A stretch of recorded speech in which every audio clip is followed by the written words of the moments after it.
Hello students, basic English ক্লাসে তোমাদের স্বাগত। আশা করি তোমরা সবাই ভালো আছো। আজকের ক্লাসে আমি তোমাদের কিছু কনজাংশন এবং তাদের ব্যবহার শেখাবো। চলো শুরু করা যাক। বাংলা যেহেতু, এই শব্দটি একটি সংযোজক অব্যয়। এর ইংলিশ হচ্ছে অ্যাস। সেন্টেন্সে এর ব্যবহার দেখো। যেহেতু সে অসুস্থ ছিল, সে আসতে পারেনি। As he was ill, he could not come. কারণ, বিকজ, সে আসতে পারেনি কারণ সে অসুস্থ ছিল। He could not come because he was ill. আবার সেন্টেন্সে কারণ বলতে সিন্সও ব্যবহার করা হয়। আমি বইটি কিনতে পারিনি কারণ আমার কাছে পয়সা ছিল না। I could not buy the book since I had no money.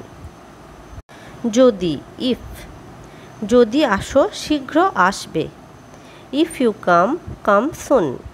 সুতরাং, so, সে অসুস্থ ছিল সুতরাং সে আসতে পারেনি। He was ill, so he could not come. যদিও, though, সে দরিদ্রকে সাহায্য করেনি যদিও সে ধনী ছিল।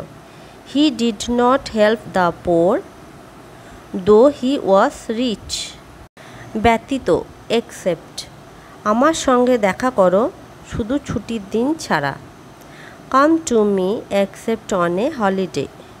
পাছে, লেস্ট, সে তাড়াতাড়ি চলে গেল পাছে সে ট্রেনটি ধরতে না পারে।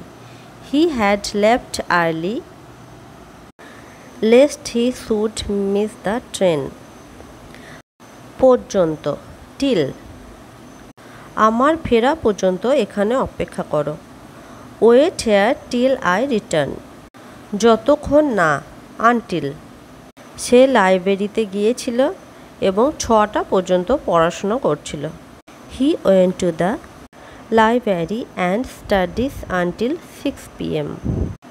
অতএব, therefore, সে তার পড়া ভালো করে তৈরি করেনি অতএব সে পরীক্ষা দেয়নি। He had not prepare his lesson well, therefore he skipped the test. তথাপি, ইয়েট, রবার্ট ব্রুস বারবার পরাস্ত হয়েছিলেন তথাপি তিনি আশা ছাড়েননি। Robert Bruce was defeated repeatedly, yet he did not give up. Conjunction সম্বন্ধে বিস্তারিতভাবে আলোচনা পরে করব। সেন্টেন্স তৈরি করার জন্য যেগুলো জানা দরকার সেগুলো আমি তোমাদের আগে শেখাবো। নেক্সট ক্লাসে ইন্টারজেকশন নিয়ে আলোচনা করব। ততক্ষণ তোমরা সবাই ভালো থেকো ও সুস্থ থেকো।